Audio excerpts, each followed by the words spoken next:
네, 오늘 고린도전서 1장 18절부터 31절 본문으로 묵상합니다. 올해 저희가 들어서 요한복음 말씀으로 시작을 해서 또 창세기 말씀 이렇게 또 끝내고 이렇게 고린도전서 말씀으로 들어왔는데, 특별히 고린도전서 이 1장 18절부터 31절 말씀 정말 너무나도 중요한 이야기들이 많이 들어가 있는 본문이죠.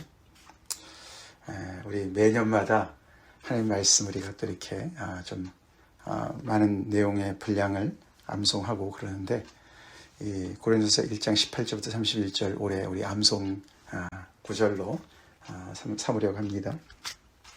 그만큼 너무나 우리 복음의 핵심을 얘기해주는 그런 본문이죠. 짧은 시간 동안에 다 말씀은 못 드리지만 또 기회가 있을 것 같습니다. 사실 바울은 이제 고린도 교회에다가 편지를 보내면서 인사말로 시작하고 감사의 말로 시작을 해서 참 그들이 교회로 이렇게 부르심을 받은 하나님의 교회로서 그리스도 예수 안에서 거룩함을 받은 그런 성도인 것을 먼저 확인을 한 다음에, 또 하나님께서 그들에게 주신 은혜에 감사함으로 이렇게 시작한 다음에 우리 어저께 봤지만 그 교회 안에 있는 문제, 들은 이야기죠. 분쟁이 있다. 그 이야기를 이제 시작을 했습니다. 그러면서 어떻게 그리스도께서 나뉘어질 수가 있느냐, 말도 안 되는 이야기다, 그렇게 얘기를 했어요. 그렇죠? 그러고는 이제 그 이야기를 계속 이어나가는데, 사실 3장 1절에 가서 그 분쟁 얘기를 다시 얘기합니다. 그래서 그 사이에 오늘 18절부터 시작해서 조금 다른 이야기를 먼저 하게 되는 거죠. 교회 안에 분쟁을 어떻게 볼 것이냐, 뭐가 문제냐, 이걸 또 어떻게 해결해야 되냐, 이런 부분들을 분쟁 자체의 문제로 너네 화해해, 뭐 이렇게 얘기를 안 하는 거죠. 교회이기 때문에 너네 정체가 뭐고 너네가 어떤 그런 정말 기반에 서 있는 존재들인지를 먼저 이야기를 하는 것이죠. 그렇죠? 그게 바로 오늘 본문에서 다루고 있는 것입니다. 그것이 뭐죠? 그것이 바로 그 고린도 교회가 지금 분쟁을 일으키는 이유가 결국은 세상의 지혜 때문에 나뉘어진다는 것으로 진단을 한 거예요. 그렇죠. 우리가 서로 잘났다 그러면 어떻게 하나가 될 수가 있습니까? 그래서 사실은 자기들이 어떤 지혜롭다, 자기들이 뭔가 어떤 세상의 지혜를 가지고 있다 자랑하는 것 같이 보이지만, 우리가 앞에서도 어제 봤지만 자기들이 따르는 리더들, 나는 바울파야, 그렇죠? 나는 아볼로파야, 나는 게바파야, 나는 그리스도파야.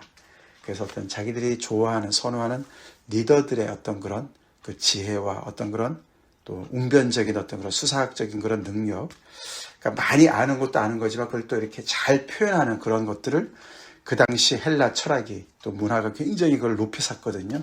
그러니까 이제 그런 것들을 자랑하는 거예요.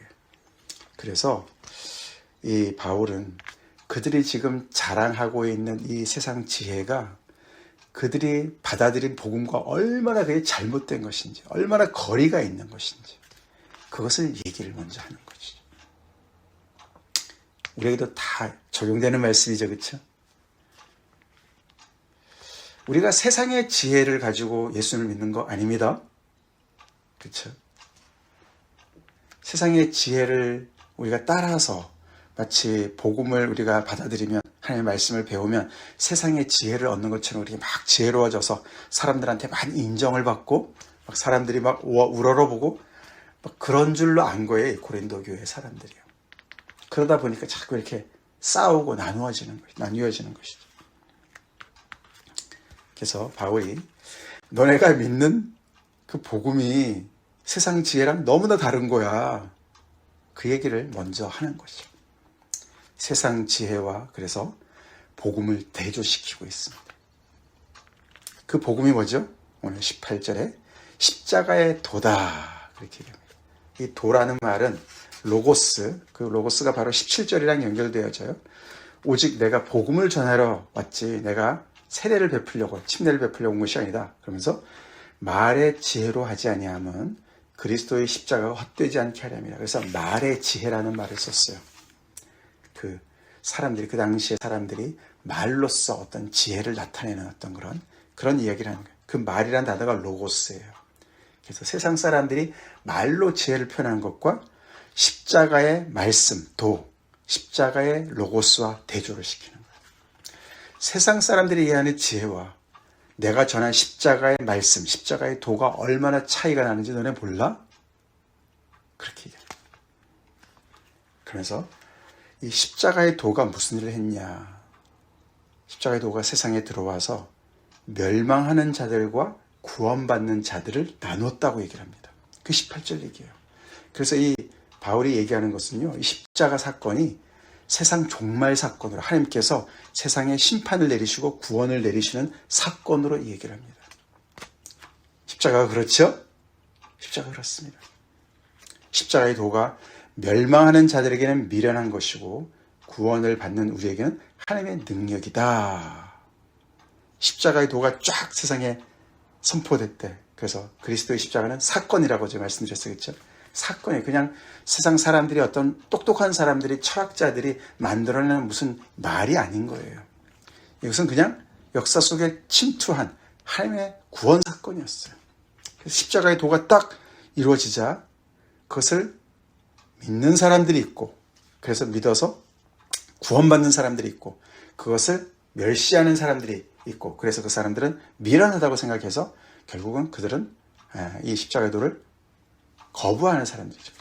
근데 그것이, 그렇게 하는 사람들은 멸망하고 있는 사람들이고, 구원을 받는 사람들이 이 십자가의 도를 하나님의 능력으로 받아서 그것을 믿고 구원받는 사람들이 생겨나기 시작했다고 얘기를 합니다. 그러니까 십자가의 도는 세상의 기준으로 봤을 때 미련한 것이다. 근데 너네는 지금 세상 기준으로, 세상 지혜로 예수님을 믿는다고 얘기를 하고 있다. 이게 얼마나 어불성설이냐. 그러고 더 나가서 너희가 서로가 잘났다 그러고 싸우고 분쟁을 일으키고 있다, 교회 안에서.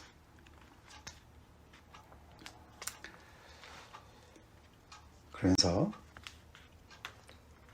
이 십자가의 도, 하나님의 구원의 그런 어떤 사건이 어떻게 세상의 기준으로도 그게 좋아 보여야 될 것 같은데 어떻게 미련하게 보이게 되지? 왜 하나님은 그런 일을 하셨지? 이해가 안 되네? 말도 안 돼. 그렇게 생각이 가능하지 않습니까? 그렇죠? 그래서 19절에서 그것은 구약에서 하나님께서 말씀하신 것을 성취하신 거야. 구약에서 하나님께서 이미 말씀하셨어. 그게 이사야서 말씀이죠. 기록된 바 내가 지혜 있는 자들의 지혜를 멸하고 총명한 자들의 총명을 패할 것이다 라고 하나님께서 예언하셨는데 그 말씀이 곧 십자가에서 이루어진 거야. 하나님이 왜 그렇게 하십니까? 왜 세상의 지혜를 멸하고 총명한 자들의 총명을 더 패하십니까? 그들에게 지혜를 더해주시고 총명을 더 더해주시고 그래서 더 좋게 해주셔서 구원하시면 안 됩니까? 그런 질문이 들어요. 그렇죠? 근데 바로 그 이사야서 말씀 그 문맥 자체가 그렇죠. 이스라엘 백성들을 하나님께서 심판하신 얘기 아닙니까? 그들이 자기들의 똑똑한 머리를 가지고 머리를 굴려서 이성적으로 판단해서 우리가 지금 이 상황에서는 애굽을 의지해야 돼. 하나님 말씀 의지하는 거는 현실성이 없어. 그랬던 거 아니에요? 그죠? 그래서 하나님께서 그들의 지혜롭다고 생각하는 그런 위정자들의 판단과 정치하는 사람들, 지혜롭다고 생각하는 사람들의 판단을 하나님께서 무력화시키는 거예요. 그렇죠? 그래, 너네가 지혜로워? 그래, 한번 해봐. 그렇게 말씀을 하신 거죠. 결국 그것이 결국에는 역사 속에서 가장 그 종말에 마지막에 나타난 사건이 바로 십자가 사건이라는 거예요. 그래서 하나님께서 십자가를 통해서 세상의 지혜를 다 무력화시키시고 총명한 자들의 총명을 다 무력화시킨, 패하고 멸했다는 말은 종말론적인 얘기예요. 그래서 그것은 십자가를 통해서 하나님께서 세상을 심판하시고 너네가 잘났어? 그렇게 잘났어? 그러시면서 결국 십자가 사건으로 저희는 그들의 그 헛똑똑한 것을 드러내시는 사건이라고 얘기를 합니다. 그러면서 지혜 있는 자가 어디 있느냐? 그것은 세상의 지혜를 얘기하는 것이죠. 철학자들을 얘기하는 것이 그 당시. 선비가 어디 있느냐? 이 선비는 율법 전문가들을 얘기하는 거예요. 유대인들의 율법 전문가들을 얘기해요. 이 세대의 변론가가 어디 있느냐? 그 당시 웅변가들을 얘기해요. 그 헬라 철학에서 웅변가들 굉장히 높이 샀거든요. 요즘에 말하면은 무슨 그런 뭐 아이돌들 있잖아요. 케이팝, 뭐 음악 잘하는 뭐 이런 사람들, 운동 잘하는 사람들, 그런 사람들처럼 웅변 잘하는 사람들, 말 잘하는 사람들이 굉장히 아주 인정을 받았던 그런 시대였거든요. 근데 이 세대의 사람들이 다 어디 있느냐? 하나님께서 십자가로 그들을 다 부끄럽게 만드셨기 때문에 그들의 지혜와 그들의 그런 그 지식이 어디 있느냐라고 반문하고 있습니다. 하나님께서 이 세상의 지혜를 미련하게 하셨다.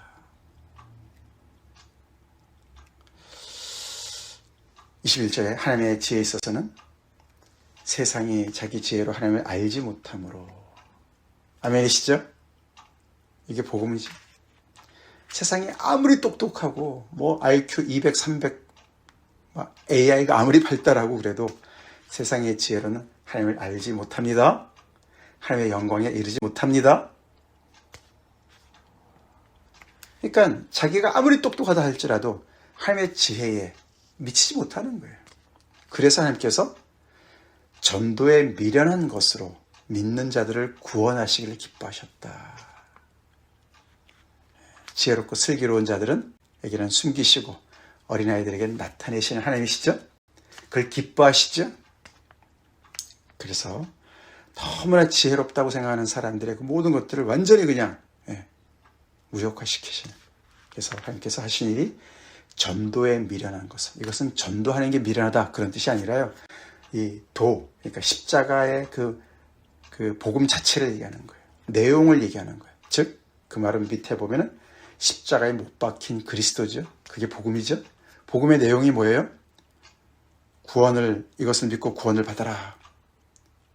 너를 구원하시는 구원자가 있다. 누굽니까? 그 구원자가 십자가에 못 박혔다. 아니, 그런 무력하고, 그렇죠? 어떻게 보면 굉장히 수치스럽고, 또 유대인의 입장에서는 하나님의 저주를 받은 사람들이나 나무에 달리는데, 아니, 나무에 달려 십자가에 달려서 심판받고 정죄받은 그런 인물을 믿으라고요? 그 사람이 구세주라고요? 말도 안 되는 소리 하지 마세요. 라고 하는 그런 미련한 것. 그게 세상 기준으로 미련한 것이죠. 그런 전도에 미련한 것으로 그것을 믿는 자들을 구원하시는 것을 하나님께서 기뻐하셨다. 굉장한 역설이죠. 우리 이런 십자가의 역설을 믿는 사람들 맞습니까? 네? 그러니까 이 지금 고린도 교회 성도들은 말이죠. 그런 말도 안 되는, 세상 기준으로 봤을 때 말도 안 되는 그런 복음을 받아들인 사람들인데, 하나님의 부르심을 받아서 그걸 믿는 사람들로서 하나님의 교회로 이렇게 부르심을 받은 자들인데, 지금은 조금 시간이 지나면서 점점 더 세상 지혜를 추구하는 거예요. 십자가를, 그것은 역행하는 것이죠. 그래서 하나님 앞에서 지혜로운 척하고 성도들 앞에서 서로가 지혜롭다고 얘기하고 싸우고 분쟁하고 있는 것이죠. 말도 안 되는 이야기라는 것을 밝히고 있습니다. 그것을 이렇게 바울이 신학적으로, 그렇죠? 그들의 그 믿음의 근간을 밝히면서 너희들이 지금 하고 있는 이 행태가 얼마나 잘못된 것인지를 제대로 알려주고 있습니다. 그래서 우리가 십자가의 도를 제대로 깨달은 사람들은 절대로 세상 기준으로 지혜롭다라고 뻐기고 우쭐거리고 자기를 내세우고 싸울 수가 없습니다. 그런다는 얘기는 뭐죠? 십자가의 도를 아직 모른다라고 생각하면 되는 것이죠. 그래서 이 십자가의 도는 세상이 말하는 지혜가 뭔지, 또 능력, 그렇죠? 능력이 뭔지, 힘이 뭔지, 더 나아가서는 자랑거리가 뭔지를 완전히 재정의하는 사건입니다. 아멘? 우리 그런 십자가를 믿습니까? 예, 그렇습니다. 그래서 십자가가 하나님께서 마지막 때에 일으키신 이 세상의 모든 그 프라이드를 완전히 그냥 가루로 만든 사건이 바로 십자가입니다. 그게 십자가에 못 박힌 그리스도예요. 세상의 기준으로 지혜로 능력으로는 정말 십자가에 달리는 것은 정말 지혜가 부족하고 능력이 부족해서나 달리는 것이지. 그렇죠? 십자가는 잘 알지만 로마 제국이 자기네 어떤 그 힘에 반대하는 자들을 처형하는, 공개 처형하는 그런 가장 잔인한 그런 사형법 아니었습니까? 그렇죠?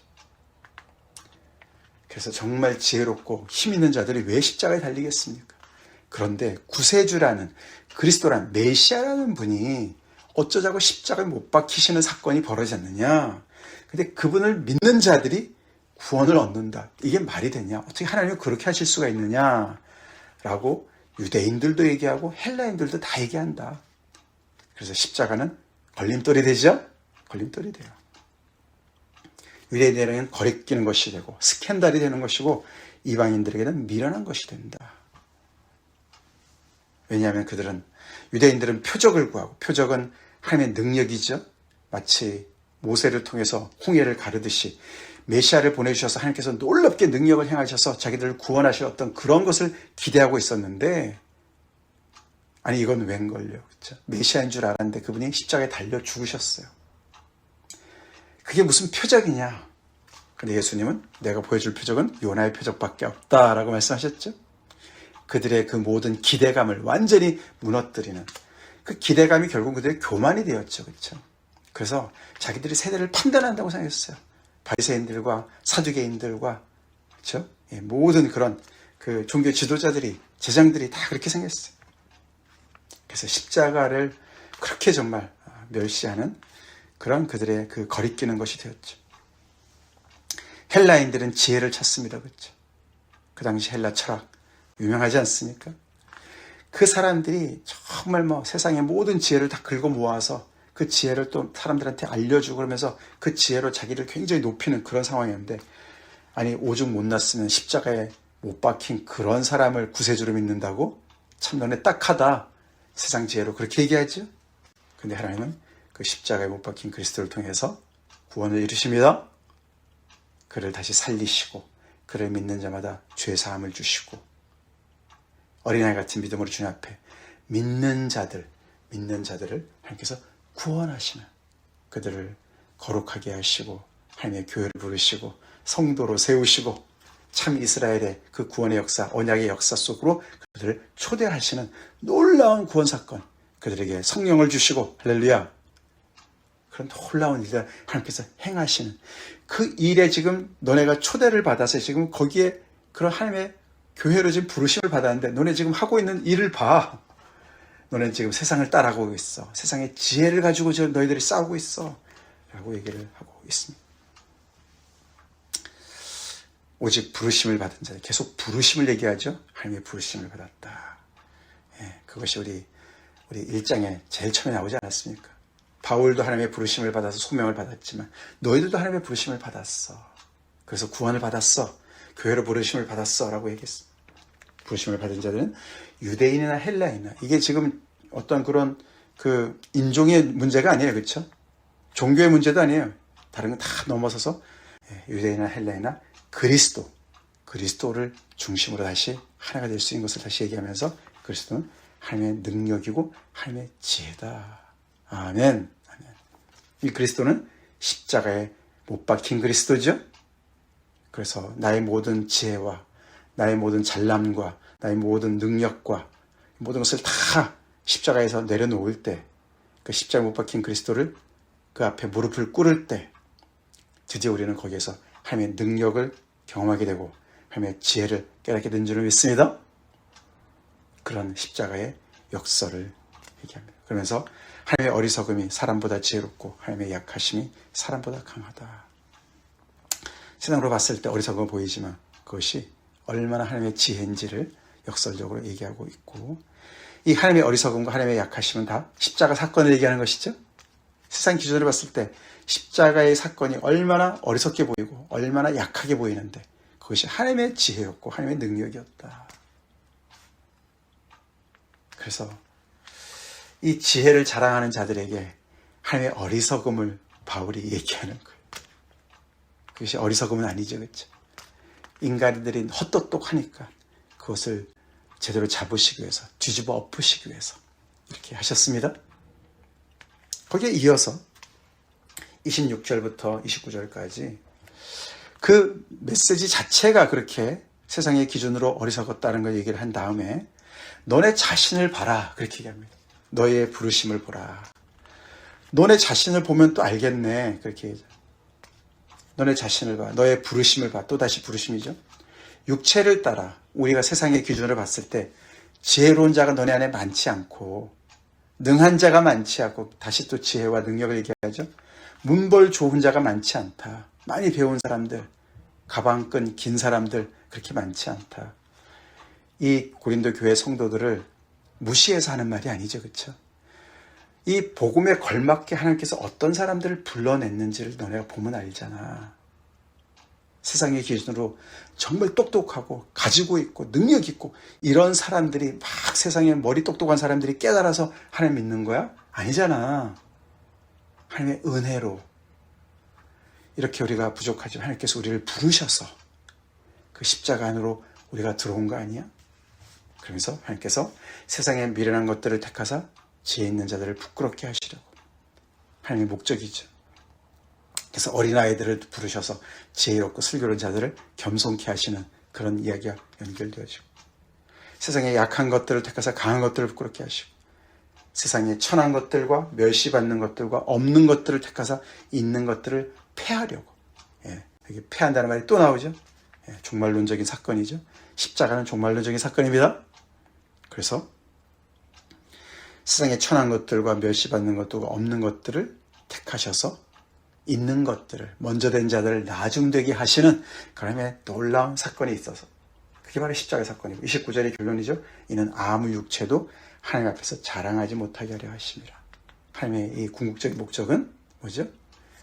자랑하는, 육체로 가지고 자랑하는 자들의 입을 막기 위해서, 아무것도 자랑할 것이 없다는 것을 알게 하도록. 자랑한 거를 줄 알았는데 아니었어요. 그렇죠? 자랑거리가 아니었습니다. 하나님 앞에서 뭘 자랑하겠습니까? 그게 고린도 교회 성도들의 구성 인원들이었어요. 다양한 계층의 사람들이었어요. 그 안에는 많지 않다 그랬으니까 어느 정도 덜어는 있어요. 그렇죠? 꽤 유력한 사람도 있고 돈 많은 사람도 있고 뭔가 영향 있는 사람도 있지만, 대부분의 사람들은 종들이고 종에서 자유의 몸이 된 사람들이고 무역하고 장사하는 사람들이고, 그래서 사회 각계각층의 사람들이 모여 있는데, 정말 세상의 기준으로는 절대로 그 사람들이 같이 한 자리에 있을 이유가 없는 사람들인데, 결국은 복음 안에서 하나님의 부르심을 받아서 그리스도, 십자가 못 박힌 그리스도 안에서 겸손케 된 사람들이니까 그 안에서 서로가 형제 자매라고 부르는 놀라운 하나님의 가족으로 부름을 받은 그런 너희들 아니냐. 너네 자신을 보면 복음이 어떤 것인지 알지 않느냐. 세상의 기준으로 너네를 부르신 게 아닌 걸 알지 않느냐 라고 얘기를 하는 거예요. 우리에게도 마찬가지죠. 아멘. 그래서 우리 예수님 믿는 사람들, 우리 교만과는 거리가 멀어야 될 줄 믿습니다. 자랑, 세상 걸 자랑하는 것과는 거리가 멀어야 될 줄 믿습니다. 그런 사람은 절대로 복음을 믿을 수가 없거든요. 그걸 뒤집어 보면 복음을 믿는다는 얘기는, 예수를 믿는, 십자가에 못 박히신 예수를 믿는다는 얘기는 세상 자랑을 십자가에 못 박았습니다. 이게 자랑거리가 하나도 아니구나. 많이 배웠다, 많이 가졌다, 힘이 세다, 아무것도 아니구나. 아무것도 아니구나. 하나님 앞에 정말 자랑거리가 하나도 없는 죄인이구나. 아멘. 그걸 믿는 사람, 깨달은 사람들이 십자가를 믿는 사람들이고, 그래서 하나님의 부르심을 받은 거 아닙니까? 전적인 은혜 아닙니까? 전적인 은혜예요. 그래서 결론을 내리죠. 너희는 누군지 알아? 하나님으로부터 나서 하나님의 작품이야. 너네가 잘나서 된 거 아니야. 하나님의 작품이야. 하나님으로부터 나서 그리스도 예수 안에 있고, 그리스도 예수 안에서 하나님께서 너희를 재창조하셨어. 전적으로 하나님의 은혜야. 세상의 지혜와 능력과 전혀 거리가 먼 그런 그리스도, 십자가에 못 박힌 그리스도의 안에 있는 자들이야. 그래서 또 예수는 하나님으로부터 나와서 우리에게 지혜가 되시고, 아멘. 너네 지혜 좋아하지? 지혜, 그래 내가 알려줄게. 그리스도야. 그리스도가 너희의 지혜여야 돼. 근데 그리스도는 누구라고요? 십자가에 못 박힌 그리스도. 세상의 지혜로는 멸시하는 그 그리스도가 너네 지혜야. 아멘. 우리 예수님이 우리의 지혜 맞습니까? 근데 그 지혜가 어떤 지혜인가? 세상이 말하는 말만의 지혜가 아니라 의로움과 거룩함과 구원함을 주시는 지혜입니다. 그것은 구약의 하나님의 언약의 역사들 아닙니까? 하나님께서 언약 백성들에게 의로움으로, 거룩함으로, 정말 또 구원함으로 인도하시는 거 아닙니까? 그렇죠? 그런 그 겉으로 볼 때는 완전히 정말 지혜가 없고 무력한 것 같은 그 예수님의 그 십자가가 우리에게 의로움과 거룩함과 구원함을 주신다는 것이죠. 그게 진정한 지혜죠? 그래서 결론이 뭡니까? 31절. 기록된 바 자랑하는 자는 주 안에서 자랑하라. 또 다시 한번 구약의 말씀을 인용합니다. 그것은 우리가 예레미야서 9장 14절 말씀이죠. 그렇죠? 24절 말씀이죠. 우리가 자주 봤지만 여호와께서 이같이 말씀하시되 지혜로운 자는 그의 지혜를 자랑하지 말라. 용사는 그의 용맹을 자랑하지 말라. 부자는 그의 부함을 자랑하지 말라. 자랑하는 자는 이것으로 자랑할지니 곧 명철하여 나를 아는 것과 나 여호와는 사랑과 정의와 공의를 땅에 행하는 자인 줄 깨닫는 것이라. 너네가 세상 것들을 자랑하고 그러지 마라. 지혜, 가진 것, 부함, 또 용맹함, 힘 이런 거 자랑하지 마. 오직 하나님을 아는 것으로 자랑해. 그 말씀과 연결되죠. 기록된 바 자랑하는 자는 주 안에서 자랑하라. 이 주는 예수님을 말하는 것 같습니다. 예수님 안에서 자랑하라. 그래서 자랑거리 자체가 완전히 달라진 사람들입니다. 아멘? 달라진 사람들이. 그러니 이 고린도 교회 성도들이 이 말씀을 제대로 깨달았게 되면 얼마나 부끄러웠을까. 오늘 이 말씀을 제대로 깨달은 사람은 세상을 똑같이 볼 수가 없습니다. 우리 그런 눈을 가지고 있습니까? 십자가의 눈으로 세상을 보고 있습니까? 그게 구원받은 자들의 모습이에요. 그게 하나님께서 새롭게 재창조하신 하나님의 새로운 피조물입니다. 그래서 그런 사람들이 모여있는 교회이기 때문에 이렇게 각계각층의 세상의 기준으로는 도저히 하나가 될 수 없는 사람들이 하나가 되는 것입니다. 형제 자매가 되는 것입니다. 왜요? 우리의 자랑은 오직 예수님밖에 없으니까. 같이 기도하시겠습니다. 하나님 아버지 감사합니다. 오늘도 너무나도 귀한 생명의 말씀 고린도전서 말씀을 통해서 복음의 정수, 핵심을 십자가에 못 박히신 예수 그리스도를 묵상하게 하시니 감사합니다. 고린도 교회도 세상의 지혜를 추구하다가 싸우고 분쟁하는데 오늘날 또 우리 안에도 아버지 또 세상의 많은 또 교회 안에서도 똑같은 일이 얼마나 많이 반복되는지 하나님 죄송하고 부끄럽습니다. 하나님 이 복음이 십자가의 이 하나님의 능력과 지혜가 우리 각자에게 현대의 모든 교회에게 바로 역사하셔서 주님 우리 모두가 하나님 앞에 자랑할 것이 하나도 없고 오직 자랑할 것은 주님밖에 없음을 다시금 선포하고 고백하며 어떠한 사람이라도 유대인이도 헬라인도 차별 없이 그리스도 안에서 다 하나가 될 수 있게 어떤 사람도 아버지 교회 안에서 형제자매가 될 수 있도록 이 복음의 능력을 드러내는 저희가 되게 하여 주시옵소서. 다시 한번 주님 감사합니다. 우리의 지혜가 되어주시고 우리의 의로움과 또한 거룩함과 구원함이 되신 주님만을 자랑합니다. 사랑합니다. 예수 이름 받들어 기도 올리옵나이다. 아멘.